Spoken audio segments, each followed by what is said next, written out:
ನಮ್ಮ ಕರ್ತನೂ ರಕ್ಷಕನೂ ಆಗಿರುವ ಯೇಸು ಕ್ರಿಸ್ತನ ಹೆಸರಿನಲ್ಲಿ ನಾನು ನಿಮ್ಮೆಲ್ಲರನ್ನು ವಂದಿಸ್ತಾ ಇದ್ದೇನೆ.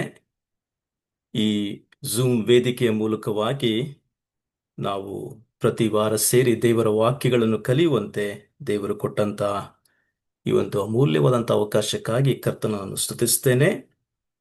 ನಾವು ಯೋಹಾನನ ಸುವಾರ್ತೆಯ ಅಧ್ಯಯನದಲ್ಲಿದ್ದೇವೆ. ಸೊ ಕಳೆದ ವಾರ ನಾನು ಪ್ರಾರಂಭ ಮಾಡಿದೆ.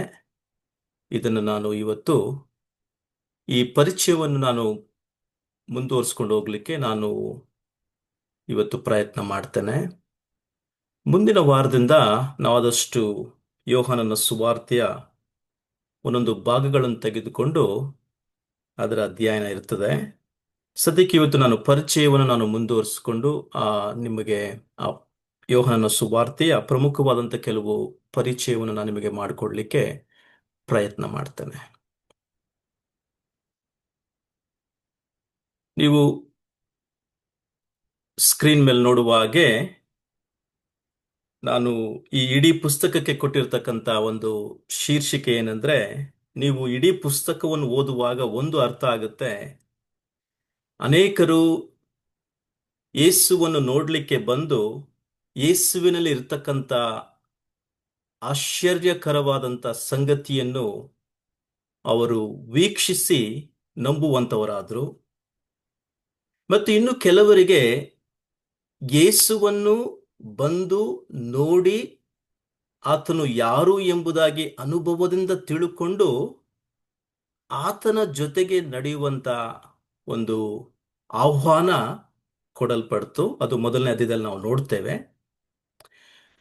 ಕೊನೆಯ ಅಧ್ಯಾಯದಲ್ಲಿ ಕರ್ತನೆ ಹೇಳ್ತಾನೆ, ಅಂದ್ರೆ ತೋಮನ ಸಂಗಡ ಮಾತನಾಡುವಾಗ ಕರ್ತನೆ ಹೇಳ್ತಾನೆ, ನೀನು ನೋಡಿ ನಂಬಿದ್ದೀಯಾ, ಆದರೆ ನೋಡದೆ ನಂಬುವವರು ಎಷ್ಟೋ ಧನ್ಯರು ಎಂಬುದಾಗಿ.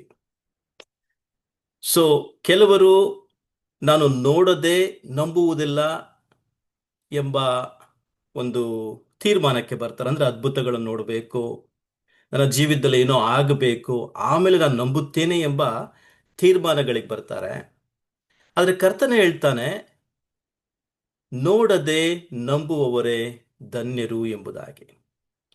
ಆದರೆ ನೀವು ಇಡೀ ಯೋಹಾನನ ಸುವಾರ್ತೆಯನ್ನು ಅಧ್ಯಯನ ಮಾಡುವಾಗ ಒಂದು ನಿಮಗೆ ಅರ್ಥ ಆಗುತ್ತೆ, ಕೇವಲ ನೋಡದೆ ನಂಬುವಂಥದ್ದು ಅಷ್ಟೇ ಅಲ್ಲ, ನಂಬಿದ ಮೇಲೆ ಈ ಯೇಸುವಿನ ಆಶ್ಚರ್ಯಕರವಾದಂಥ ಸಂಗತಿಗಳನ್ನು ನಮ್ಮ ಜೀವಿತದಲ್ಲಿ ಅನುಭವಿಸುವಂಥದ್ದು ಬಹಳ ಪ್ರಾಮುಖ್ಯ. ಸೊ ನಂಬಿ ನೋಡುತ್ತಾ ಇರುವಂಥದ್ದು, ಈ ವಿಷಯದ ಬಗ್ಗೆ ಕೂಡ ನಾವು ಅವಲೋಕಿಸಬೇಕಾಗುತ್ತೆ. ಸೊ ಇವತ್ತು ನಾನು ಪರಿಚಯವನ್ನು ನಾನು ಮುಂದುವರಿಸ್ತೇನೆ. ಪ್ರಮುಖವಾಗಿ ಈ ಗ್ರಂಥಕರ್ತನ ವಿಷಯವಾಗಿ ನಾನು ನಿಮ್ಮ ಮುಂದೆ ಪರಿಚಯ ಮಾಡಿಕೊಡ್ಲಿಕ್ಕೆ ನಾನು ಇಷ್ಟಪಡ್ತೇನೆ. ಗ್ರಂಥಕರ್ತನಾದಂಥ ಯೋಹಾನನ ಜೀವಿತವನ್ನು ನಾವು ಸ್ವಲ್ಪ ಹೊತ್ತು ಅವಲೋಕಿಸೋಣ. ಇವನ ಕುಟುಂಬದ ಬಗ್ಗೆ ನೀವು ಯೋಚನೆ ಮಾಡೋದಾದ್ರೆ, ಯೋಹಾನನ ತಂದೆ ಜೆಬದಾಯನಾಗಿದ್ದ. ಅನೇಕ ಸಾರಿ ಜೆಬದಾಯನ ಮಕ್ಕಳಾದ ಯೋಹಾನನು ಮತ್ತು ಯಾಕೋಬನು ಎಂಬುದಾಗಿ ಸುವಾರ್ತೆಗಳು ನಾವು ನೋಡುತ್ತೇವೆ. ಇವನ ತಾಯಿ ಬಂದು ಸಲೋಮಿ ಎಂಬುದಾಗಿ, ಮತ್ತು ಇವನ ಅಣ್ಣ ಯಾಕೋಬ ಎಂಬುದಾಗಿ, ಮತ್ತು ಯೋಹಾನನ ಸ್ವಂತ ಸ್ಥಳ ಬಂದು ಬೆಥೆಸ್ದಾ ಎಂಬುದಾಗಿ, ಅಲ್ಲೇ ಅವನು ಹುಟ್ಟಿ ಬೆಳೆದಂತ ಸ್ಥಳ. ಅನೇಕ ಸಾರಿ ಕಪೇರ್ನಾಮ್ ಮತ್ತೆ ಯೆರೂಸಲೇಮಿನ ಗಲಿಲಾಯದ ಸುತ್ತಮುತ್ತಲಿನ ಸ್ಥಳಗಳಲ್ಲಿ ಎಲ್ಲಿ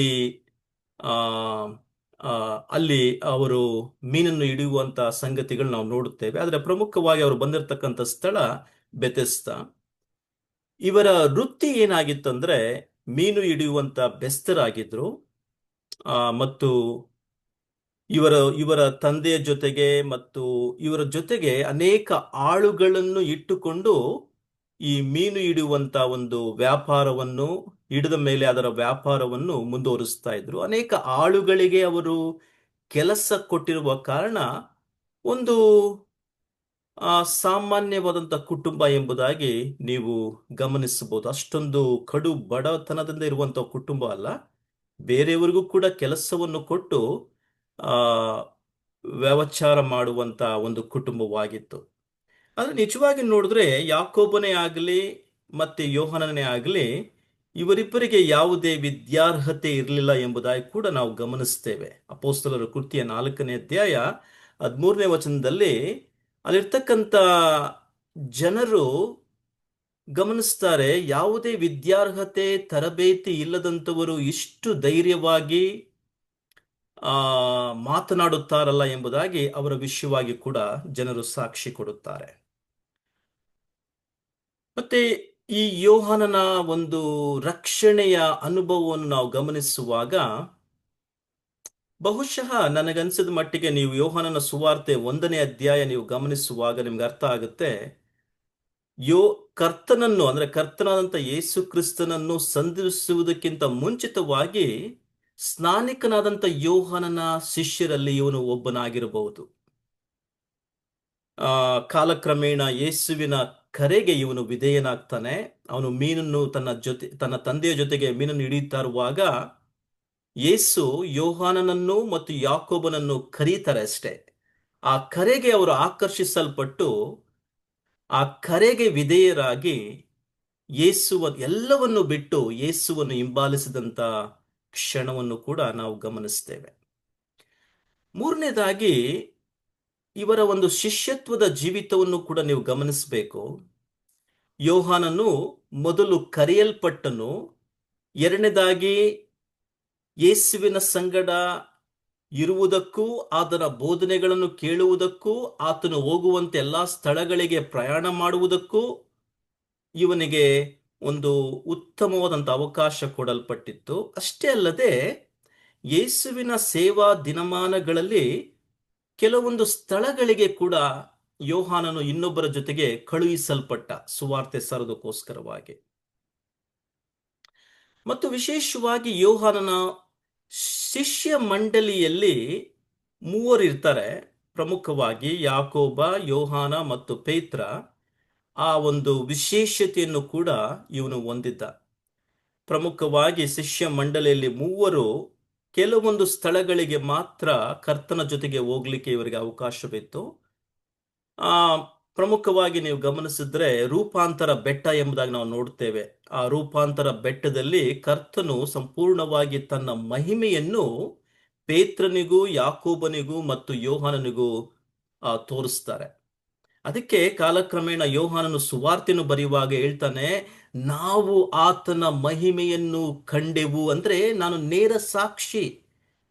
ಆತನ ಮಹಿಮೆ ಈ ಲೋಕಕ್ಕೆ ಬರೋದಕ್ಕಿಂತ ಮುಂಚಿತವಾಗಿ ಆತನಿಗಿದ್ದಂಥ ಮಹಿಮೆ, ಆ ಮಹಿಮೆಯನ್ನು ತೊರೆದು ಈ ಲೋಕಕ್ಕೆ ನರ ಮನುಷ್ಯನಾಗಿ ಹೇಗೆ ಜನಿಸಿದ, ಆ ಒಂದು ರೂಪಾಂತರ ಬೆಟ್ಟದಲ್ಲಿ ತನ್ನ ಮಹಿಮೆಯನ್ನು ಹೇಗೆ ನಮಗೆ ತೋರಿಸಿದ, ಅದಕ್ಕೆ ನಾನು ನೇರ ಸಾಕ್ಷಿಯಾಗಿದ್ದೇನೆ ಎಂಬುದಾಗಿ ಕೂಡ ಯೋಹಾನನು ತಿಳಿಸ್ತಾನೆ.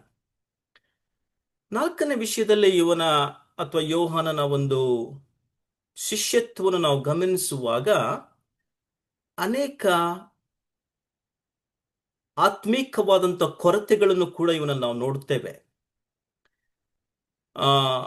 ಸ್ಥಾನಮಾನಗಳಿಗೆ ಮಹತ್ವಾಕಾಂಕ್ಷೆಯನ್ನು ಕೊಟ್ಟಂತ ಒಂದು ವ್ಯಕ್ತಿತ್ವವಾಗಿತ್ತು ಇವನ ಜೊತೆಗೆ ಇವನ ಅಣ್ಣನಾಗಿರ್ತಕ್ಕಂಥ ಯಾಕೋಬ. ಮತ್ತು ಪ್ರೇರೇಪಿಸಲ್ಪಟ್ಟಿದ್ದು ಯಾರ ಕಡೆಯಿಂದ ಅಂದ್ರೆ ಇವನ ತಾಯಿಯಾದಂಥ ಸೊಲೋಮಿಯ ಕಡೆಯಿಂದ ಪ್ರೇರೇಪಿಸಲ್ಪಟ್ಟು ಯೇಸುವಿನ ಮುಂದೆ ಒಂದ್ಸರಿ ಹೋಗಿ ಕೇಳ್ಕೊಳ್ತಾರೆ, ನಿನ್ನ ಬಲಗಡೆಯಲ್ಲಿಯೂ ನಿನ್ನ ಎಡಗಡೆಯಲ್ಲಿಯೂ ಕುಳಿತುಕೊಳ್ಳುವಂತ, ಅಂದ್ರೆ ನಿನ್ನ ರಾಜ್ಯವನ್ನು ನೀನು ಸ್ಥಾಪಿಸುವಾಗ ಕುಳಿತುಕೊಳ್ಳುವಂತ ಅವಕಾಶ ಇವರಿಗೆ ಕೊಡು ಎಂಬುದಾಗಿ ಯೋಹಾನನು ಮತ್ತೆ ಯಾಕೋಬನು ಅಂದ್ರೆ ಇನ್ನು ನಂಬಿಕೆಯಲ್ಲಿ, ಬೆಳವಣಿಗೆಯಲ್ಲಿ, ಶಿಷ್ಯತ್ವದಲ್ಲಿ ಬೆಳೆಯುವಂತ ದಿನಮಾನಗಳು, ಅವರಿಗೆ ಆತ್ಮಿಕ ಜೀವಿತದಲ್ಲಿ ನಾವು ಯಾವ ರೀತಿಯಾಗಿ ತೆಗೆದುಕೊಳ್ಬೇಕು ಎಂಬುದಾಗಿ ಕೂಡ ಇನ್ನೂ ಆ ಒಂದು ಮನವರಿಕೆಗೆ ಬಂದಿರಲಿಲ್ಲ. ಆದ ಕಾರಣ ಸ್ಥಾನಮಾನಗಳಿಗೆ ಮಹತ್ವಾಕಾಂಕ್ಷೆಯನ್ನು ಕೊಟ್ಟಂತ ವ್ಯಕ್ತಿತ್ವವಾಗಿತ್ತು ಸುವಾರ್ತೆಗಳಲ್ಲಿ. ಕರ್ತನು ಇವರನ್ನು ಕರೆದಾಗ ಕೆಲವರಿಗೆ ಹೆಸರು ಹಿಡಿದು ಕೆಲವರಿಗೆ ಅಡ್ಡ ಹೆಸರು ಕೊಡ್ತಾನೆ. ಪೇತ್ರನಿಗೆ ಒಂದು ಅಡ್ಡ ಹೆಸರು ಆಗಿರ್ಬೋದು. ಆದ್ರೆ ಯಾಕೋಬನಿಗೆ ಮತ್ತು ಯೋಹಾನನಿಗೆ ಒಂದು ಅಡ್ಡ ಹೆಸರು ಕೊಡ್ತಾನೆ, ಅಂದ್ರೆ ನೀವು ಗುಡುಗಿನ ಮರಿಗಳು ಎಂಬುದಾಗಿ. ಯಾಕಂದ್ರೆ ಅವರು ತಮ್ಮ ಭಾವೋದ್ವೇಕವಾದಂತ ಅಥವಾ ತಮ್ಮ ವೈಯಕ್ತಿಕ ಜೀವಿತದಲ್ಲಿ ಅದನ್ನು ತೋರ್ಪಡಿಸಿದ್ರು ಎಂಬುದನ್ನು ನಾನು ನೆನೆಸ್ತೇನೆ. ಯಾಕಂದ್ರೆ ಅವರಲ್ಲಿ ಇನ್ನೂ ಆ ಒಂದು ಪರಿಪೂರ್ಣವಾದಂಥ ಬದಲಾವಣೆ ಕಂಡಿರಲಿಲ್ಲ. ಆಮೇಲೆ ಒಂದು ಸಾರಿ ಕರ್ತನು ಯಾಕೋಬನ ಜೊತೆಗೆ, ಪೇತ್ರನ ಮತ್ತು ಯೋಹಾನನ ಜೊತೆಗೆ ಆ ಸಮಾರ್ಯ ಪಟ್ಟಣಕ್ಕೆ ಹೋಗ್ತಾರೆ. ಆದರೆ ಅವರು ಆ ದೂತನನ್ನು, ಕಳಿಸಲ್ಪಟ್ಟಂತ ದೂತನನ್ನು ಅವರು ತಿರಸ್ಕಾರ ಮಾಡ್ತಾರೆ.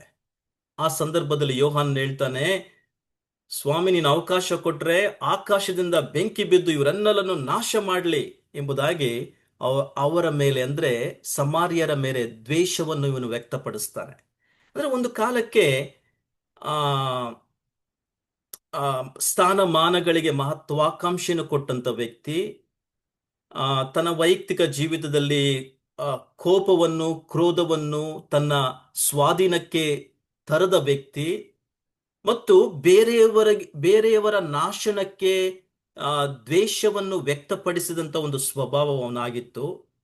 ಮತ್ತೆ ಅಷ್ಟೇ ಅಲ್ಲದೆ ಬೇರೆಯವರನ್ನು ಅಡ್ಡಿಪಡಿಸುವಂತ ಮನೋಭಾವನೆ ಕೂಡ ಇವನಲ್ಲಿತ್ತು. ಒಂದು ಸಾರಿ ಯೋಹಾನ ಬಂದು ಕರ್ತನಿಗೆ ಹೇಳ್ತಾನೆ, ಸ್ವಾಮಿ ನಿನ್ನ ಹೆಸರಿನಲ್ಲಿ ಅನೇಕರು ಅದ್ಭುತ ಕಾರ್ಯಗಳನ್ನು ಮಾಡ್ತಾ ಇದ್ದಾರೆ, ನಾವು ಅವ್ರಿಗೋಗಿ ಗದರಿಸಿದ್ವಿ, ಏನು ಮಾಡಬೇಡಿ ಎಂಬುದಾಗಿ.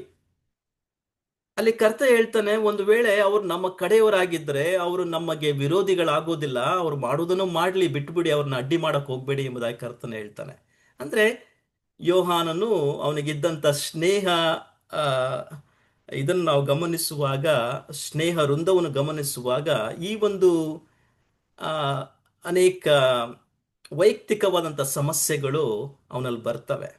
ಆದ್ರೆ ಸುವಾರ್ತೆಯಲ್ಲಿ ನೋಡುವಂತ ಯೋಹಾನ ಕಾಲಕ್ರಮೇಣ ಯೇಸುವಿನ ಪುನರುತ್ಥಾನ ಆದ ಮೇಲೆ ರೂಪಾಂತರಗೊಂಡಂತ ಯೋಹಾನ ಎಂಬುದಾಗಿ ನಾನು ಕಾಲಕ್ರಮೇಣ ನಾನು ನಿಮಗೆ ತಿಳಿಸ್ತೇನೆ.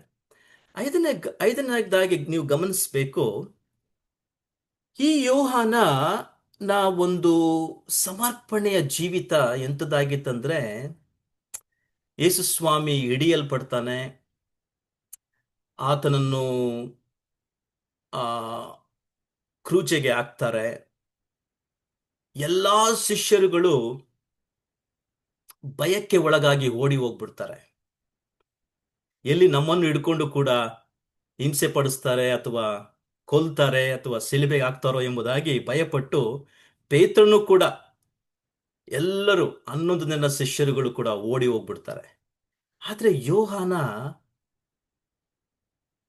ಆ ಶಿಲುಬೆಯ ಅಡಿಯಲ್ಲಿ ತನ್ನ ಸ್ವಾಮಿ ಹತ್ರ ಒಬ್ಬನೇ ಶಿಷ್ಯ, 12 ಜನ ಶಿಷ್ಯರುಗಳಲ್ಲಿ ಈ ಒಬ್ಬ ಶಿಷ್ಯ ಶಿಲುಬೆಯ ಅಡಿಯಲ್ಲಿ ತನ್ನ ಸ್ವಾಮಿಯು ಹೇಳುವುದನ್ನೆಲ್ಲವನ್ನು ಕೇಳ್ತಾ ಇದ್ದಾನೆ. ತಂದೆ ಇವರನ್ನು ಕ್ಷಮಿಸು, ಇವರು ಏನು ಮಾಡ್ತಾರೋ ಇವರು ಅರಿಯರು ಎಂಬುದಾಗಿ ಹೇಳಿದಂತ, ಅಂದ್ರೆ ತನ್ನ ಶತ್ರುಗಳನ್ನು ಕ್ಷಮಿಸಿದಂತ ಒಂದು ಹೇಳಿಕೆಯನ್ನು ಕೇಳ್ತಾನೆ. ಸೊ ಅವನ ಜೀವಿತದಲ್ಲಿ ದೊಡ್ಡ ಬದಲಾವಣೆ ಅವಾಗ ಉಂಟಾಗ್ಬಿಡುತ್ತೆ. ಯಾಕಂದ್ರೆ ಸ್ವಾಮಿಯ ಶಿಲುಬೆಯ ಅಡಿಯಲ್ಲಿ ನಿಂತುಕೊಂಡು ಎಲ್ಲವನ್ನು ಗಮನಿಸ್ತಾ ಇದ್ದಾನೆ. ಸೊ ಅವನ ನಂಬಿಗಸ್ತಿಕೆ ನೀವು ಗಮನಿಸ್ಬೇಕು. ಇಲ್ಲಿ ಯೇಸುವಿನ ಶಿಲುಬೆಯ ಅಡಿಯಲ್ಲಿ ಇದ್ದಂತ ಒಬ್ಬನೇ ಶಿಷ್ಯ ಅವನು ಯೋಹಾನನಾಗಿದ್ದ.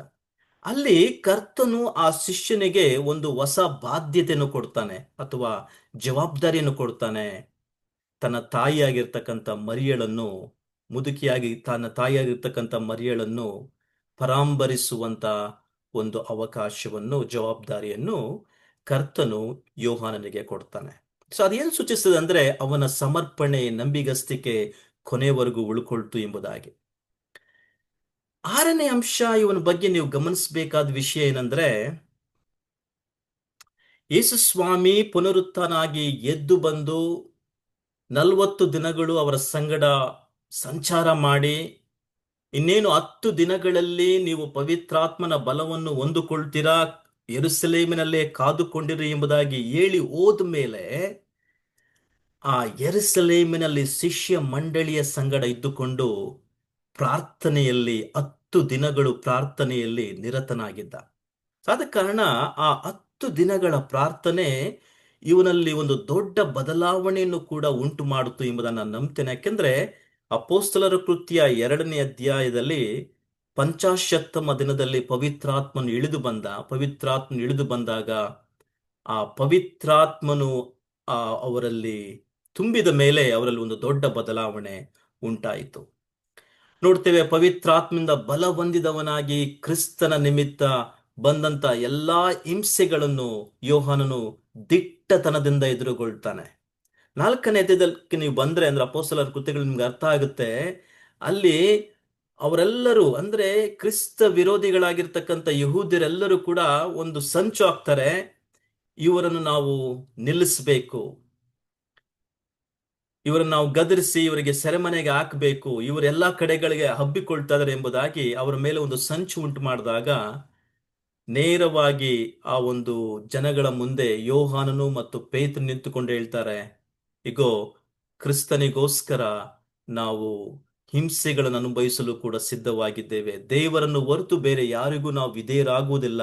ಮತ್ತು ನಮಗೆ ಕೊಡಲ್ಪಟ್ಟಂತ ಈ ಸುವಾರ್ತೆಯನ್ನು ಕಂಡು ಕೇಳಿದ್ದನ್ನು ಅನುಭವಿಸಿದ್ದನ್ನು ನಾವು ಹೇಳದೇ ಇರಲಾರೆವು ಎಂಬುದಾಗಿ ಆ ಒಂದು ನಿರ್ಧಾರಕ್ಕೆ ಅವರು ಬರ್ತಾರೆ.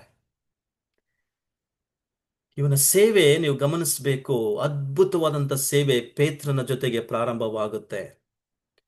ಮತ್ತೆ 8ನೇ ಅಧ್ಯಾಯ, ಅಪೊಸ್ತಲರ ಕೃತ್ಯ 8ನೇ ಅಧ್ಯಾಯಕ್ಕೆ ಬರುವಾಗ ಅಲ್ಲಿ ಕೂಡ ಯೋಹಾನ ನೀವು ನೋಡ್ತೀರಿ. ಯಾಕಂದ್ರೆ ಒಂದು ಕಾಲದಲ್ಲಿ ಈ ಯೋಹಾನನು ಸುವಾರ್ತೆಯ ದಿನಮಾನಗಳಲ್ಲಿ ಯೇಸುವಿನ ಆ ಒಂದು ಈ ಭೂಲೋಕದ ಸೇವೆಯ ಸಂಚಾರದ ದಿನಮಾನಗಳಲ್ಲಿ ಸಮಾರ್ಯರನ್ನು ದ್ವೇಷಿಸಿದಂತ ವ್ಯಕ್ತಿ, ಸಮಾರ್ಯರ ಮೇಲೆ ಬೆಂಕಿ ಬಿದ್ದು ನಾಶವಾಗಲಿ ಎಂಬುದಾಗಿ ದ್ವೇಷವನ್ನು ವ್ಯಕ್ತಪಡಿಸಿದಂತ ವ್ಯಕ್ತಿ ಈಗ ಅವರು ಕೂಡ ಸುವಾರ್ತೆ ಕೇಳಿ ಕರ್ತನ ಕಡೆಗೆ ತಿರುಗಿಕೊಂಡಿದ್ದಾರಲ್ಲ ಎಂಬುದಾಗಿ ಕೇಳಿ ಸಂತೋಷಪಟ್ಟು ಅವನು ಸ್ವೀಕರಿಸ್ತಾ ಇದ್ದಾನೆ. ಯಾಕಂದ್ರೆ ಇಲ್ಲಿ ಪೇತ್ರ ಮತ್ತು ಯೋಹಾನ ಹೋಗಿ ಅವರು ಸ್ಪಷ್ಟಪಡಿಸಬೇಕು, ಯೆರೂಸಲೇಮಿನಲ್ಲಿ ಆದಂತ ಅನುಭವವೇ ಸಮಾರ್ಯದಲ್ಲಿಯೂ ಕೂಡ ಆಗಿದೆ. ಕರ್ತನು ಎಲ್ಲರನ್ನೂ ಸ್ವೀಕರಿಸುತ್ತಾ ಇದ್ದಾನೆ, ಕರ್ತನು ಪ್ರೀತಿ ಮಾಡುತ್ತಾ ಇದ್ದಾನೆ. ಯಾರ ಮಧ್ಯದಲ್ಲಿಯೂ ಕೂಡ ದ್ವೇಷ ಅಥವಾ ಒಂದು ಅಸೂಹೆ ಅಥವಾ ಕೀಳರಿಮೆಯಿಂದ ನೋಡುವಂತ ಒಂದು ಒಂದು ಮನೋಭಾವನೆಗಳು ಇರಬಾರದು ಎಂಬುದಾಗಿ ಈ ಸಮಾರ್ಯರನ್ನೂ ಕೂಡ ಸ್ವೀಕರಿಸಿ ಅಲ್ಲಿ ತಾನು ಪ್ರೀತಿಸುವ ವ್ಯಕ್ತಿ ಎಂಬುದಾಗಿ ವ್ಯಕ್ತಪಡಿಸ್ತಾನೆ. ಆ ರೀತಿಯಾಗಿ ಕರ್ತನು ಯೋಹಾನನನ್ನು ಬದಲಾಯಿಸಿದ. ದ್ವೇಷಿಸುವಂತ ವ್ಯಕ್ತಿ ಪ್ರೀತಿಸುವಂತ ವ್ಯಕ್ತಿಯಾಗಿ ರೂಪಾಂತರಗೊಳ್ತಾ ಇದ್ದಾನೆ. ಮತ್ತು ಕಾಲಕ್ರಮೇಣ ಈ ಯೋಹಾನ ಯೆರೂಸಲೇಮ್ ಸಭೆಯ ಬೆಳವಣಿಗೆಗೆ ಒಬ್ಬ ಸಭಾ ಸ್ತಂಭವಾದಂತ ಪ್ರಮುಖವಾದಂತ ಪಾತ್ರವನ್ನು ವಹಿಸ್ತಾನೆ. ಪೇತ್ರ, ಯೋಹಾನ ಮತ್ತೆ ನೀವು ಅಪೊಸ್ತಲರ ಕೃತ್ಯ 12ನೇ ಅಧ್ಯಾಯಕ್ಕೆ ಬಂದ್ರೆ ಯೋಹಾನನ ಅಣ್ಣನಾದಂತ ಯಾಕೋಬನನ್ನು ಕೊಂದು ಹಾಕ್ತಾರೆ. ಆದ್ರೆ ಸಭಾ ಸ್ತಂಭಗಳು ಎಂಬುದಾಗಿ ನೀವು ನೋಡುವಾಗ ಗಲಾತ್ಯದವರಿಗೆ ಬರೆದ ಪತ್ರಿಕೆಗೆ ಬರುವಾಗ ಅಲ್ಲಿ ಪೇತ್ರ, ಯೋಹಾನ ಮತ್ತು ಯೇಸುವಿನ ಸ್ವಂತ ತಮ್ಮನಾದಂತ ಯಾಕೋಬ ಬರ್ತಾರೆ. ಸೊ ಅಲ್ಲಿ ಇವನು ಗುರುತಿಸಲ್ಪಟ್ಟಿದ್ದನ್ನು ನಾವು ಗಮನಿಸ್ತೇವೆ. ಮತ್ತು ಪೌಲನಿಗೆ ಬಲಗೈ ಕೊಡ್ತಾನೆ. ಆ ದಿನಮಾನಗಳಲ್ಲಿ ಸಭೆಯನ್ನು ಭಯಂಕರವಾಗಿ ಹಿಂಸೆ ಪಡಿಸ್ತಾ ಇರ್ತಕ್ಕಂಥ ಪೌಲನು ಆ ಒಂದು ದಮಸ್ಕದ ದಾರಿಯಲ್ಲಿ ಯೇಸುವನ್ನು ಕಂಡು ರಕ್ಷಣೆ ಮಾರ್ಗಕ್ಕೆ ಬಂದು ಒಬ್ಬ ಹಿಂಸಕನು ಸಭೆಯನ್ನು ಕಟ್ಟುವಂತ ವ್ಯಕ್ತಿಯಾಗಿ ರೂಪಾಂತರಗೊಂಡಿದ್ದಾನೆ ಎಂಬುದಾಗಿ ಅನೇಕರು ನಂಬುತ್ತಾ ಇರಲಿಲ್ಲ, ಭಯ ಪಡ್ತಾ ಇದ್ರು. ಯಾರು ಪೌಲನನ್ನು ಸ್ವೀಕಾರ ಮಾಡ್ತಾ ಇರಲಿಲ್ಲ. ಒಂದು ಕಡೆಗೆ ಬರ್ನಾಬನು ಹೋಗಿ ಅವನಿಗೆ ಬಲಗೈ ಕೊಡ್ತಾನೆ, ಇನ್ನೊಂದು ಕಡೆಗೆ ಯೋಹಾನನು ಹೋಗಿ ಅವನಿಗೆ ಬಲಗೈ ಕೊಡ್ತಾನೆ. ನಾವು ಹೋಗಿ ನಿಮ್ಮನ್ನು ಎಲ್ಲಾ ಕಡೆಗೆ ಪರಿಚಯ ಮಾಡಿಕೊಡ್ತೇವೆ, ಧೈರ್ಯವಾಗಿರ್ರಿ. ಜನ ಒಂದು ಕಾಲಕ್ಕೆ ನಿಮ್ಮನ್ನು ಬಹಳ ಹಿಂಸಕರನ್ನಾಗಿ ತೆಗೆದುಕೊಂಡಿದ್ರು, ಆದರೆ ದೇವರು ನಿಮ್ಮನ್ನು ಸಂಧಿಸಿ ಬದಲಾಯಿಸಿದ್ದಾನೆ ಎಂಬುದಾಗಿ ಅವರಿಗೆ ಬಲಗೈ ಕೊಟ್ಟು ಕರ್ಕೊಂಡೋಗಿ ಎಲ್ಲಾ ಕಡೆಗೆ ಪರಿಚಯ ಮಾಡಿಕೊಡ್ತಾನೆ. ಎಂತ ಅದ್ಭುತವಾದಂತ ಬದಲಾವಣೆ ಯೋಹಾನ್ನಲ್ಲಿ. ಮತ್ತು ತನ್ನ ಮುದಿ ವಯಸ್ಸಿನವರೆಗೂ ಇದನ್ನು ನೀವು ಚೆನ್ನಾಗಿ ಅರ್ಥ ಮಾಡ್ಕೊಳ್ಬೇಕು. ಇಡೀ 12 ಶಿಷ್ಯ ಮಂಡಳಿಯಲ್ಲಿ ಕೊನೆಯವರೆಗೂ ಅಥವಾ ಮೊದಲನೇ ಶತಮಾನದ ಕೊನೆಯವರೆಗೂ ಜೀವಿಸಿದಂತ ಒಬ್ಬ ಶಿಷ್ಯ ಅದು ಯೋಹಾನ. ಮುದಿ ವಯಸ್ಸಿನವರೆಗೂ ಮೊದಲ ಶತಮಾನದ ಹಿರಿಯ ಸಭಾಧ್ಯಕ್ಷನಾಗಿ ಸೇವೆ ಮಾಡ್ತಾನೆ. ಅದಕ್ಕೆ ನೀವು ಪ್ರಕಟಣೆ ಪುಸ್ತಕ ಓದುವಾಗ ಮೊದಲ ಕೆಲವು ಅಧ್ಯಾಯಗಳು ನಿಮ್ಗೆ ಅರ್ಥ ಆಗುತ್ತೆ. 7 ಸಭೆಯ ದೂತರುಗಳಿಗೆ ಬರೆ ಎಂಬುದಾಗಿ ಕರ್ತನು ಹೇಳುವಾಗ, ಆ 7 ಸಭೆಯ ಸಭಾ ಪಾಲಕರುಗಳಿಗೆ ಇವನು ಒಬ್ಬ ಸಭಾಧ್ಯಕ್ಷನಾಗಿ ಸೇವೆ ಮಾಡಿರಬಹುದು. ಅದಕ್ಕೆ ನೇರವಾಗಿ ಕರ್ತನು ಪರಲೋಕದಿಂದ ಬಂದು ಯೋಹಾನನಿಗೆ ಹೇಳ್ತಾನೆ, ಅವ್ರಿಗೆ ತಿಳಿಸು, ಈ ಸಂದೇಶ ಕಳಿಸ್ಕೊಡು ಎಂಬುದಾಗಿ. ಸೊ ಇದೆಲ್ಲ ಬಹಳ ಪ್ರಾಮುಖ್ಯ ನಾವು ಯೋಹಾನನ ಬಗ್ಗೆ ಅರ್ಥ ಮಾಡಿಕೊಳ್ಳುವಾಗ. ಇವನ ಕೆಲಸಗಳು, ಇವನ ಸಾಧನೆಗಳನ್ನು ನೀವು ಯೋಚನೆ ಮಾಡುವಾಗ, ಎಂತ ಅದ್ಭುತವಾದಂತ ಸುವಾರ್ತೆ ನಮಗೆ ಕೊಟ್ಟಿದ್ದಾನೆ ಅಂದ್ರೆ ಇದು ಪವಿತ್ರಾತ್ಮನ ಮೂಲಕ ನಡೆಸಲ್ಪಟ್ಟಂತ ದೇವರ ವಾಕ್ಯ. ಆದರೆ ಇದನ್ನು ಬರೆಯುವುದಕ್ಕೆ ಸರಳವಾಗಿ ಒಬ್ಬ ವ್ಯಕ್ತಿ ಯೋಹಾನನ ಸುವಾರ್ತೆಯನ್ನು ಓದುವಾಗ ಸರಳವಾಗಿ ಅರ್ಥ ಮಾಡಿಕೊಳ್ಳುವಂತ ಒಂದು ಪುಸ್ತಕ. ಅದೇ ಸಂದರ್ಭದಲ್ಲಿ ಬಹಳ ಪ್ರಬುದ್ಧವಾದಂತ ಸುವಾರ್ತೆ ಇದು ಆಗಿದೆ. ಎಂಥ ಮೇಧಾವಿಗಳು, ಎಂಥ ತತ್ವಜ್ಞಾನಿಗಳು, ದೊಡ್ಡ ದೊಡ್ಡ ವ್ಯಕ್ತಿಗಳು ಈ ಪುಸ್ತಕವನ್ನು ತೆಗೆದುಕೊಂಡು ಒಂದು ಕಡೆ ಎಷ್ಟು ಸರಳವಾಗಿದ್ರು, ಎಂಥ ಪ್ರಬುದ್ಧವಾದಂಥ ಪುಸ್ತಕ ಅಲ್ವಾ ಇದು ಎಂಬುದಾಗಿ ನಮಗೆ ತೋರಿ ಬರ್ತದೆ.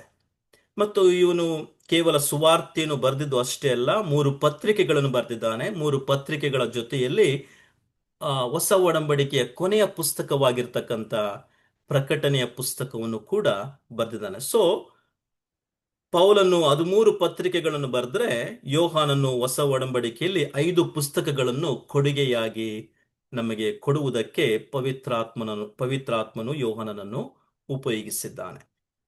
ಇದು ಇವನ ಜೀವಿತ, ಇವನ ಸಾಧನೆಗಳು ನಾವು ಇದುವರೆಗೂ ನೋಡಿಕೊಂಡಿದ್ದೇವೆ. ನಾನು ಕಳೆದ ಸಾರಿ ಸ್ವಲ್ಪ ಹೊತ್ತಿದ್ದು ನನ್ನ ಜೊತೆಗೆ ಸಂಗಡ ಮಾತನಾಡದೆ, ಇವನು ತನ್ನನ್ನು ಗುರುತಿಸ್ಕೊಳ್ತಾ ಇಲ್ಲ. ನಾನೇ ಯೋಹಾನನು ಎಂಬುದಾಗಿ ಗುರುತಿಸ್ಕೊಳ್ತಾ ಇಲ್ಲ. ಆದ್ರೆ ಇವನು ಯಾವ ರೀತಿ ಗುರುತಿಸ್ಕೊಳ್ತಾನೆ ಅದನ್ನೆಂದ್ರೆ, ಯೇಸುವಿಗೆ ಪ್ರಿಯನಾದಂತ ಶಿಷ್ಯನು ಎಂಬುದಾಗಿ ಗುರುತಿಸ್ಕೊಳ್ತಾ ಇದ್ದಾನೆ. ನೀವು ಈ ವಾಕ್ಯ ಭಾಗಗಳನ್ನು ಗಮನಿಸುವಾಗ ಅರ್ಥ ಆಗುತ್ತೆ. ಯಾಕಂದ್ರೆ ಅದು ನಮ್ಗೇನ್ ಕಲಿಸ್ತಾ ಇದೆ? ಮೊದಲನೇದಾಗಿ, ಯೇಸುವಿಗೆ ಪ್ರಿಯನಾದಂತ ಶಿಷ್ಯನು ಎಂಬುದಾಗಿ ಅವನು ಹೇಳ್ಕೊಳ್ಳುವಾಗ ಅರ್ಥ ಏನಂದ್ರೆ, ಇದು ಯೇಸುವಿನೊಂದಿಗೆ ಅವನಿಗಿದ್ದ ಆಳವಾದಂತ ಸಂಬಂಧವನ್ನು ಸೂಚಿಸ್ತಾ ಇದೆ.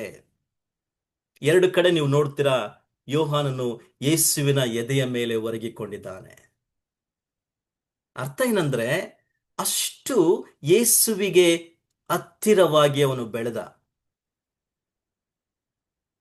ಅವನು ಯೇಸುವಿನ ಜೊತೆಗೆ ಆಳವಾದಂತ ಸಂಬಂಧವನ್ನು ಅವನು ಬೆಳೆಸ್ಕೊಂಡ.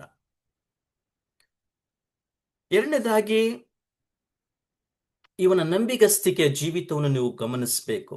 ನಾನು ಯೇಸುವಿಗೆ ಪ್ರಿಯನಾಗಿರ್ತಕ್ಕಂಥ ಶಿಷ್ಯನು ಎಂಬುದಾಗಿ ಗುರುತಿಸಿಕೊಳ್ಳುವಾಗ ಅರ್ಥ ಏನಂದ್ರೆ, ಕೊನೆಯವರೆಗೂ ಇವನು ತೋರಿಸಿದ ನಂಬಿಗಸ್ತಿಕೆಯನ್ನು ಇದು ನಮಗೆ ಕಲಿಸ್ಕೊಡ್ತಾ ಇದೆ.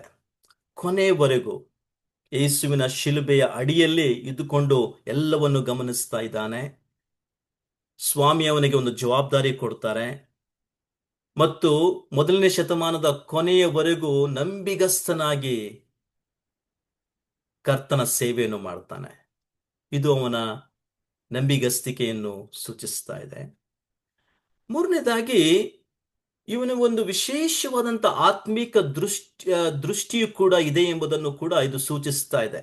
ಅಂದ್ರೆ ಕರ್ತನ ಸಂಗಡ ಬಹಳ ಹತ್ತಿರವಾಗಿ ಅವನು ಬೆಳೆಯುವಾಗ ಆತ್ಮೀಕ ಸಂಗತಿಗಳನ್ನು ಬಹಳ ಸೂಕ್ಷ್ಮವಾಗಿ ಹತ್ತಿರವಾಗಿ ಗ್ರಹಿಸುವಂತ ವಿಶೇಷವಾದಂತ ಒಂದು ಬಲ ಇವನಿಗೆ ಕೊಡಲ್ಪಟ್ಟಿತ್ತು ಎಂಬುದನ್ನು ನಾನು ನಂಬಿಸ್ತೇನೆ. ಯಾಕೆಂದ್ರೆ ಕರ್ತನು ಪುನರುತ್ತನಾಗಿ ಎದ್ದು ಬಂದ ಮೇಲೆ ಅನೇಕರು ಗುರುತಿಸ್ತಾ ಇಲ್ಲ. ಒಂದು ಕಡೆ ಪೇತ್ರನು ಅವನಿಗೇನಾಗಿದೆ, ಕನ್ಫ್ಯೂಷನ್ ಅಲ್ಲಿ ಇದ್ದಾನೆ. ಆದ್ರೆ ಇವನು ಹೋಗಿ ಕರ್ತನು ಎದ್ದಿದ್ದಾನಲ್ಲ, ಆತನ ವಸ್ತ್ರಗಳು ಹಾಗೆ ಇದ್ದಾವೆ, ಆದ್ರೆ ಆತನು ಎದ್ದಿದ್ದಾನೆ ಎಂಬುದಾಗಿ ಅರ್ಥ ಮಾಡಿಕೊಂಡು ಗ್ರಹಿಸ್ಕೊಳ್ತಾನೆ. ಇದು ಕರ್ತನೇ ಎಂಬುದಾಗಿ ಪೇತ್ರನಿಗೆ ಹೇಳ್ತಾನೆ. ಆ ಒಂದು ವಿಶೇಷವಾದಂತ ಆತ್ಮೀಕ ದೃಷ್ಟಿ ಇವನಲ್ಲಿ ಬೆಳೆಸ್ಕೊಳ್ತು ಎಂಬುದಾಗಿ ಕೂಡ ನಾವು ಗಮನಿಸ್ತೇವೆ. ಆಮೇಲೆ ಕರ್ತನು ಆರೋಹಣನಾದ ಮೇಲೆ ಈ ಮಹಿಮೆಯ ಯೇಸುವನ್ನು ನೋಡಿದಂತ ಅವಕಾಶ ಈ ಒಬ್ಬ ಶಿಷ್ಯನಿಗೆ ಮಾತ್ರ ಕೊಡಲ್ಪಡ್ತು. ನೀವು ಅರ್ಥ ಮಾಡ್ಕೊಳ್ಳಿ, 40 ದಿನಗಳ ಸಂಚಾರ ಆದ್ಮೇಲೆ, ಶಿಷ್ಯರ ಜೊತೆಗೆ ಪುನರುತ್ಥಾನ ಆದ್ಮೇಲೆ ಆತನು ಹೊರಟು ಹೋಗ್ತಾನೆ. ಆ ಪರಲೋಕಕ್ಕೆ ಹೊರಟು ಹೋಗ್ತಾನೆ. ಅದಾದ್ಮೇಲೆ ಮತ್ತೆ ಅವರಿಗೆ ಕಾಣಿಸಿಕೊಂಡದ್ದು ನಾವು ಹೊಸ ಒಡಂಬಡಿಕೆಯಲ್ಲಿ ನಾವು ಅಷ್ಟು ನೋಡೋದಿಲ್ಲ. ಆದ್ರೆ ಇಲ್ಲಿ ನಾವು ನೇರವಾಗಿ ಎಲ್ಲಿ ನೋಡ್ತೀವಿ ಅಂದ್ರೆ ಪ್ರಕಟಣೆಯ ಪುಸ್ತಕ. ಪ್ರಕಟಣೆ ಪುಸ್ತಕದ ಮೊದಲ 2-3 ಮೊದಲನೇ ಅಧ್ಯಾಯ ನೀವು ಗಮನಿಸಿದ್ರೆ ಅಲ್ಲಿ ಮಹಿಮೆಯ ಕರ್ತನಾಗಿರ್ತಕ್ಕಂಥ ಯೇಸು ಕ್ರಿಸ್ತನು ನೇರವಾಗಿ ಬಂದು ಮುಂದೆ ನಡೆಯುವಂತ ಸಂಗತಿಗಳನ್ನು ಯೋಹಾನನಿಗೆ ತಿಳಿಸ್ತಾನೆ. ಅಂತ ಅದ್ಭುತವಾದಂಥ ಅವಕಾಶ ಇವನಿಗೆ ಕೊಡಲ್ಪಡ್ತು. ಮತ್ತು ನಾನು ಯೇಸುವಿನ ಪ್ರಿಯನಾದಂಥ ಶಿಷ್ಯನು ಎಂಬುದಾಗಿ ಗುರುತಿಸಿಕೊಳ್ಳುವಾಗ ಒಂದು ಕಡೆಗೆ ನನಗನ್ಸಿದ ಮಟ್ಟಿಗೆ ಇದು ಅವನ ನಮ್ರತೆಯ ಜೀವಿತವನ್ನು ಕೂಡ ಸೂಚಿಸ್ತಾ ಇದೆ. ಎಂಥ ಬದಲಾವಣೆ ಇವನಲ್ಲಿ ಉಂಟಾಯ್ತಲ್ವಾ. ಸುವಾರ್ತೆಗಳು ನೋಡುವಾಗ ಗುಡುಗಿನ ಮರಿಗಳು ಎಂಬುದಾಗಿ ಇವನಿಗೆ ಅಡ್ಡ ಹೆಸರು. ದ್ವೇಷಿಸುವಂತ ವ್ಯಕ್ತಿ, ಅಡ್ಡಿ ಮಾಡುವಂತ ವ್ಯಕ್ತಿ, ಬೇರೆಯವರ ಬಗ್ಗೆ ಕಾಳಜಿ ಇಲ್ಲದಂತ ವ್ಯಕ್ತಿ. ಆದ್ರೆ ಈಗ ಕ್ರಿಸ್ತನು ಅವನ ಜೀವಿತಕ್ಕೆ ಬರುವಾಗ ಸಂಪೂರ್ಣವಾಗಿ ಬದಲಾಗಿದ್ದಾನೆ. ಇವನ ಜೀವಿತ ನಾವು ಕಲ್ತ್ಕೊಳ್ಳುವಂತ ಕೆಲವು ಪ್ರಮುಖವಾದಂತ ಅಂಶಗಳು, ಬಹಳ ಕೆಲವು ಅಂಶಗಳು ನಾವು ನೋಡಿ ಮುಗಿಸ್ಲಿಕ್ಕೆ ಪ್ರಯತ್ನ ಮಾಡೋಣ. ಯೇಸು ಇವನನ್ನು ಕರೆದಾಗ ಮೊದಲನೇದಾಗಿ ತನ್ನ ವೃತ್ತಿಯನ್ನು, ತನ್ನ ಕುಟುಂಬವನ್ನು, ತನ್ನವರೆಲ್ಲವನ್ನು ಬಿಟ್ಟು ಯೇಸುವನ್ನು ನಂಬಿಗಸ್ತನಾಗಿ ಅವನು ಹಿಂಬಾಲಿಸ್ತಾನೆ. ಎರಡನೇದಾಗಿ ಅವನು ಎಲ್ಲದಕ್ಕಿಂತ ಹೆಚ್ಚಾಗಿ ಯೇಸುವನ್ನೇ ಪ್ರೀತಿಸಿ ಯೇಸುವಿಗೆ ಎಲ್ಲದರಲ್ಲಿ ಪ್ರಾಧಾನ್ಯತೆಯನ್ನು ಕೊಟ್ಟಂತ ಒಬ್ಬ ಮನುಷ್ಯನಾಗಿದ್ದ. ಮತ್ತು ಪ್ರೀತಿಯ ಮತ್ತು ಸತ್ಯತೆಯ ಅಪೋಸ್ತಲನು ಎಂಬುದಾಗಿ ಗುರುತಿಸಲ್ಪಡ್ತಾನೆ. ಒಂದು ಕಡೆಗೆ ಪೇತ್ರನನ್ನು ನಿರೀಕ್ಷೆಯ ಅಪೋಸ್ತಲನು ಎಂಬುದಾಗಿ ಕರೀತಾರೆ. ಯಾಕಂದ್ರೆ ನಾವು ನಿರೀಕ್ಷೆ ಬಗ್ಗೆ ಜಾಸ್ತಿ ಮಾತಾಡ್ದ, ಯೇಸು ಸ್ವಾಮಿಯ ಬರೋಣದ ನಿರೀಕ್ಷೆ ಬಗ್ಗೆ ಜಾಸ್ತಿ ಮಾತಾಡ್ದ. ಪೌಲನನ್ನು ನಂಬಿಕೆಯ ಅಪೋಸ್ತಲನು ಎಂಬುದಾಗಿ ಕರೀತಾರೆ, ಯಾಕಂದ್ರೆ ಪೌಲ ನಂಬಿಕೆ ಬಗ್ಗೆ ಜಾಸ್ತಿ ಮಾತನಾಡ್ದ. ಆದ್ರೆ ಯೋಹಾನನನ್ನು ಪ್ರೀತಿಯ ಅಪೋಸ್ತಲನು ಅಥವಾ ಸತ್ಯತೆಯ ಅಪೋಸ್ತಲನು ಎಂಬುದಾಗಿ ಕರೆದ್ರು ಆ ದಿನಮಾನಗಳಲ್ಲಿ. ಕಾರಣ ಏನಂದ್ರೆ ಯೇಸುವಿನ ಪ್ರೀತಿಯನ್ನು ಸಂಪೂರ್ಣವಾಗಿ ಬದಲಾಯಿಸಿತ್ತು. ಅಷ್ಟೇ ಅಲ್ಲದೆ ಪ್ರೀತಿಯಲ್ಲಿ ನಡ್ಕೊಳ್ತಾ ಇದ್ದ. ಸೊ ಪ್ರೀತಿಯ ಮತ್ತು ಸತ್ಯತೆಯ ಅಪೋಸ್ತಲನು ಎಂಬುದಾಗಿ ಗುರುತಿಸಲ್ಪಟ್ಟಿದ್ದ. ಅಂದ್ರೆ ಮತ್ತೆ ತನ್ನ ಎಲ್ಲಾ ಪುಸ್ತಕಗಳಲ್ಲಿ, ಯೋಹಾನ ಆಗ್ಲಿ ಪತ್ರಿಕೆಗಳಾಗ್ಲಿ, ಪ್ರೀತಿಯ ಬಗ್ಗೆ ಜಾಸ್ತಿ ಮಾತನಾಡಿದ್ದಾನೆ. ಮೂರನೇದಾಗಿ ಕ್ರಿಸ್ತನಿಗೋಸ್ಕರ, ಯೇಸುವಿಗಾಗಿ ಹಿಂಸೆಗಳನ್ನು ಅನುಭವಿಸುವುದು ಶ್ರೇಷ್ಠವೆಂದು ಎಣಿಸಿ ಅದನ್ನು ಆರಿಸಿಕೊಂಡ. ನೀವು ಅಪೊಸ್ತಲರ ಕೃತ್ಯ 4ನೇ ಅಧ್ಯಾಯ ನೀವು ಗಮನಿಸಿದ್ರೆ ಅವರನ್ನು ಕರ್ಕೊಂಡೋಗಿ ಕೊರಡೆಗಳಿಂದ ಹೊಡೆದು ಅವರನ್ನು ಎಲ್ಲಿಗೆ ಹಾಕ್ತಾರೆ? ಸೆರೆಮನೆಗೆ ಹಾಕ್ತಾರೆ. ಸೆರೆಮನೆಯಿಂದ ಹೊರಗಡೆ ಬಂದ್ಮೇಲೆ ಅವ್ರಿಗೊಂದು ಎಚ್ಚರಿಕೆ ಕೊಡ್ತಾರೆ ಆ ಒಂದು ಯಹೂದ್ಯರು, ಏನಂದ್ರೆ ಇನ್ನು ಮೇಲೆ ಈ ಹೆಸರಿನ ಮೇಲೆ ನೀವು ಮಾತನಾಡಬಾರದು ಎಂಬುದಾಗಿ. ಆದ್ರೆ ಅವರು ಧೈರ್ಯವಾಗಿ ಹೇಳ್ತಾರೆ, ಯೇಸುವಿಗೋಸ್ಕರ ಹಿಂಸೆಗಳನ್ನು ಅನುಭವಿಸುವಂಥದ್ದು ಎಷ್ಟು ಭಾಗ್ಯಕರವಾಗಿದೆ ಎಂಬುದಾಗಿ. ಅಷ್ಟೇ ಅಲ್ಲ, ಈ ಯೋಹಾನ ಪ್ರಕಟಣೆ ಪುಸ್ತಕಕ್ಕೆ ನೀವು ಬರುವಾಗ ಪತ್ಮೋಸ್ ದ್ವೀಪಕ್ಕೆ ಅವನನ್ನು ಬಹಿಷ್ಕಾರ ಮಾಡಿಬಿಡ್ತಾರೆ.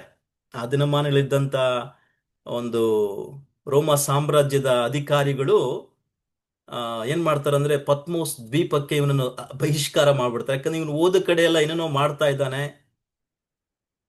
ಅಲ್ಲೋಲ ಕಲ್ಲೋಲ ಮಾಡ್ತಾ ಇದ್ದಾನೆ ಎಂಬುದಾಗಿ ಬಹಿಷ್ಕಾರ ಮಾಡ್ತಾರೆ. ಕ್ರಿಸ್ತನ ಹಿಂಸೆಗಳ ನಿಮಿತ್ತ ಬಹಿಷ್ಕಾರಕ್ಕೆ ಒಳಗಾದರೂ ಕೂಡ ದೇವರ ಕೆಲಸವನ್ನು ಅವನು ನಿಲ್ಲಿಸಲಿಲ್ಲ, ಅಥವಾ ಯೇಸುವಿನ ಬಗ್ಗೆ ಹೇಳುವುದನ್ನು ಅವನು ನಿಲ್ಲಿಸಲಿಲ್ಲ. ಎಂತ ಅದ್ಭುತವಾದಂತ ಜೀವಿತ.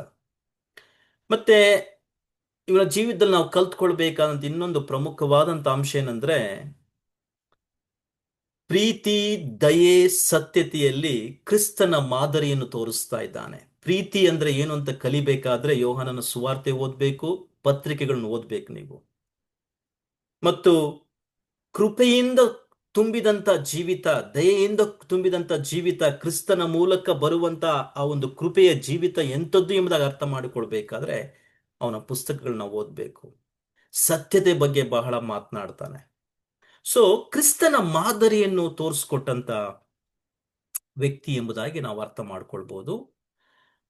ಹಾಗಾದ್ರೆ ಕೊನೆಯದಾಗಿ ನಾವು ಗಮನಿಸಬೇಕಂತ ಅಂಶ, ಈ ಸುವಾರ್ತೆ ಯಾರಿಗೆ ಬರೆಯಲ್ಪಡ್ತು, ಯಾರು ಇದರ ಸ್ವೀಕಾರಕರು ಎಂಬುದಾಗಿ ನೀವು ಗಮನಿಸುವಾಗ, ಮೊದಲು ತನ್ನ ಸ್ವಂತ ಜನರಿಗೆ ಆತನು ಈ ತನ್ನನ್ನು ತನ್ನ ಬಗ್ಗೆ ಪರಿಚಯ ಮಾಡಿಕೊಟ್ಟ. ತನ್ನ ಸ್ವಂತ ಜನರಿಗೆ ದೇವರ ರಾಜ್ಯವನ್ನು ಕೊಟ್ಟ.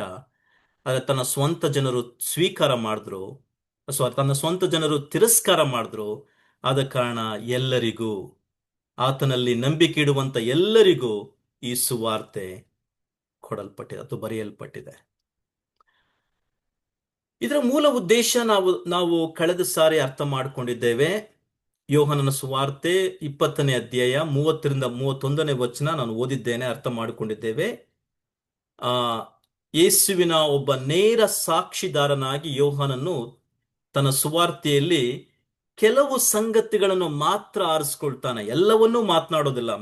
ಮತ್ತಾಯನ ಹಾಗೆ, ಮಾರ್ಕನ ಹಾಗೆ, ಲೂಕನ ಹಾಗೆ, ಅಂದ್ರೆ ಪ್ರತಿಯೊಬ್ಬರಿಗೂ ಅವರದೇ ಆದಂತ ಉದ್ದೇಶವಿತ್ತು. ಆದ್ರೆ ಇವನ ಉದ್ದೇಶ ಏನಂದ್ರೆ, ತಾನು ಆರಿಸಿಕೊಳ್ಳುವಂತ ಮಾತನಾಡುವಂತ ಸಂಗತಿಗಳು ಯೇಸು ದೇವಕುಮಾರನು ಎಂಬುದಾಗಿ ನಿರೂಪಿಸಬೇಕು ಎಂಬ ಉದ್ದೇಶನಿಟ್ಟುಕೊಂಡು ಯೋಹಾನ ಮಾತನಾಡ್ತಾನೆ. ಯಾಕೆ ಬರೆಯಲ್ಪಡ್ತು? ನಾವು ನಂಬುವಂತೆ. ನಂಬಿಕೆ ಬಹಳ ಪ್ರಾಮುಖ್ಯ ಇಲ್ಲಿ. ಸುಮಾರು 90 ಸಾರಿ ಯೋಹಾನನ ಸುವಾರ್ತೆಯಲ್ಲಿ ನಂಬಿಕೆ ಎಂಬ ಪದ ಪದೇ ಪದೇ ಉಪಯೋಗಿಸಲ್ಪಟ್ಟಿದೆ. ಅದರ ಅರ್ಥ ಏನಂದ್ರೆ, ಕ್ರೈಸ್ತಿಯ ಜೀವಿತಕ್ಕೆ ಯೇಸುವನ್ನು ನಾವು ನಿಜವಾಗಿಯೂ ಹೃದಯದಿಂದ ನಂಬಿದ್ದೇವೆ ಎಂಬುದು ಬಹಳ ಪ್ರಾಮುಖ್ಯ. ನಂಬಿಕೆ ಕೇವಲ ಬುದ್ಧಿಗೆ ಮಾತ್ರ ಸೀಮಿತವಾಗಿರಬಾರ್ದು. ನಂಬಿಕೆ ಅಂದ್ರೆ ಸತ್ಯವನ್ನು ಮೊದಲು ತಿಳ್ಕೊಳ್ಬೇಕು, ಸತ್ಯವನ್ನು ಸ್ವೀಕರಿಸಬೇಕು ಮತ್ತು ಸತ್ಯವನ್ನು ಹೃದಯದಲ್ಲಿ ನಂಬಬೇಕು. ಅದು ನಿಜವಾದಂತ ನಂಬಿಕೆ. ಅದು ಯೋಹಾನ ನಮಗೆ ಕಲಿಸ್ಕೊಡ್ತಾನೆ. ಯಾರನ್ನು ನಂಬಬೇಕು? ಇಲ್ಲಿ ಯೋಹಾನ ಹೇಳುವಾಗ ಯೇಸು ಕ್ರಿಸ್ತನೆಂದು ನೀವು ನಂಬಬೇಕು ಎಂಬುದಾಗಿ ಹೇಳ್ತಾನೆ. ಯೇಸು ಕ್ರಿಸ್ತ ಎಂಬ ಪದ ಉಪಯೋಗಿಸುವುದಿಲ್ಲ. ಯೇಸು ಕ್ರಿಸ್ತನಂದ್ರೆ ಈ ಬರಬೇಕಾದಂತ ನಿಜವಾದಂತ ಮೆಸ್ಸಿಯನು, ನಮಗೆ ಬಿಡುಗಡೆ ಕೊಡುವಂತ ನಿಜವಾದಂತ ಮೆಸ್ಸಿಯನು ಈತನು ದೇವಕುಮಾರನು, ನಿಜವಾದಂತ ದೇವರು ತಾನೇ ಈತನೇ ಎಂಬುದನ್ನು ಜನರಿಗೆ ನಿರೂಪಿಸ್ತಾನೆ. ಅನೇಕ ಸೂಚಕ ಕಾರ್ಯಗಳನ್ನು ತೆಗೆದುಕೊಂಡು ನಿರೂಪಿಸ್ತಾನೆ. ಮತ್ತು ನಂಬಿದ ಮೇಲೆ, ಯೇಸುವನ್ನು ನಂಬಿದ ಮೇಲೆ ಆಗುವಂತ ಫಲಿತಾಂಶ ಏನು? ಆ ಒಂದು ವಚನದಲ್ಲಿ ಹೇಳುತ್ತೆ, ಯೇಸುವಿನ ನಾಮದಲ್ಲಿ ನಂಬಿಕೆ ಇಡುವುದರ ಮೂಲಕ ನಮಗೆ ಜೀವವು ದೊರಕುತ್ತದೆ. ಅದ್ಭುತವಾದಂಥ ಸಂಗತಿ. ಆ ಒಂದು ವಿಷಯ ತೆಗೆದುಕೊಂಡು ಮತ್ತೆ ಸುವಾರ್ತೆಗಳು ನಾವು ಮಾತನಾಡೋಣ. ಕೊನೆಯದಾಗಿ ಇರುವಂತ 1 ನಿಮಿಷದಲ್ಲಿ ಈ ಇಡೀ ಯೋಹಾನನ ಸುವಾರ್ತೆಯಲ್ಲಿ ಯೋಹಾನನು ನಮಗೆ ಯೇಸುವಿನ 7 ಚಿತ್ರಣಗಳನ್ನು ನಮ್ಮ ಮುಂದೆ ಇಡ್ತಾನೆ. ಯೇಸುವಿನ ನಾನೇ ಎಂಬ ಹೇಳಿಕೆಗಳನ್ನು ಮಾತನಾಡ್ತಾನೆ. ಮೊದಲನೇದಾಗಿ ನಾವು ಇದನ್ನು ತೆಗೆದುಕೊಂಡು ವಿವರಣೆ ಮಾಡೋಣ, ಕಾಲಕ್ರಮೇಣ ವಿವರಣೆ ಮಾಡೋಣ. ನಾನು ಜಸ್ಟ್ ಇದನ್ನು ನಿಮಗೆ ಪರಿಚಯ ಮಾಡಿಕೊಡ್ತೇನೆ. ಯೋಹಾನ 6:35 ಕರ್ತನ ಹೇಳ್ತಾನೆ, ನಾನೇ ಜೀವದ ರೊಟ್ಟಿ ಎಂಬುದಾಗಿ. ಯೋಹಾನ 8:12 ಕರ್ತನ ಹೇಳ್ತಾನೆ, ನಾನೇ ಲೋಕಕ್ಕೆ ಬೆಳಕು ಎಂಬುದಾಗಿ. ಯೋಹಾನ 10:7 ಕರ್ತನ ಹೇಳ್ತಾನೆ, ನಾನೇ ಪರಲೋಕಕ್ಕೆ ಬಾಗಿಲು ಎಂಬುದಾಗಿ. ಯೋಹಾನ 11 ಮತ್ತು 14 ಕರ್ತನ ಹೇಳ್ತಾನೆ, ನಾನೇ ಒಳ್ಳೆಯ ಕುರುಬನು ಎಂಬುದಾಗಿ. ಮತ್ತೆ ಯೋಹಾನ 11:25 ಕರ್ತನ ಹೇಳ್ತಾನೆ, ನಾನೇ ಪುನರುತ್ಥಾನವು ಜೀವವು ಎಂಬುದಾಗಿ. ಮತ್ತು 14:6 ನಾವು ನೋಡ್ತೇವೆ, ನಾನೇ ಮಾರ್ಗ, ನಾನೇ ಸತ್ಯ, ನಾನೇ ಜೀವ ಎಂಬುದಾಗಿ. ಮತ್ತೆ ಯೋಹಾನ 15 ನಾವು ನೋಡ್ತೇವೆ, ಯೇಸು ನಾನೇ ನಿಜವಾದಂತಹ ದ್ರಾಕ್ಷ ಬಳ್ಳಿ ಎಂಬುದಾಗಿ. ಕಾಲಕ್ರಮೇಣ ಇವೆಲ್ಲವನ್ನು ನಾವು ಗಮನಿಸಲಿಕ್ಕಿದ್ದೇವೆ, ಒಂದೊಂದಾಗಿ ತೆಗೆದುಕೊಂಡು. ಸದ್ಯಕ್ಕೆ ಇದರ ಪರಿಚಯವನ್ನು ನಾನು ಮುಗಿಸ್ತಾ ಇದ್ದೇನೆ. ಕರ್ತನು ನಿಮ್ಮೆಲ್ಲರನ್ನು ಆಶೀರ್ವಾದ ಮಾಡಲಿ. ಮುಂಬರುವಂತ ಕ್ಲಾಸಸ್ನಲ್ಲಿ ಯೋಹಾನನ ಸುವಾರ್ತೆಯ ಮೊದಲ 18 ವಚನಗಳನ್ನು ನೀವು ಓದ್ಕೊಂಡು ಬಂದ್ರೆ ನಾವು ಅದರ ಬಗ್ಗೆ ಅಧ್ಯಯನ ಮಾಡೋಣ. ಸೇರಿ ಬಂದಂತ ನಿಮ್ಮೆಲ್ಲರನ್ನು ನಾನು ವಂದಿಸ್ತಾ ಇದ್ದೇನೆ. ಕರ್ತನು ನಿಮ್ಮನ್ನು ಆಶೀರ್ವಾದ ಮಾಡಲಿ. Thank you.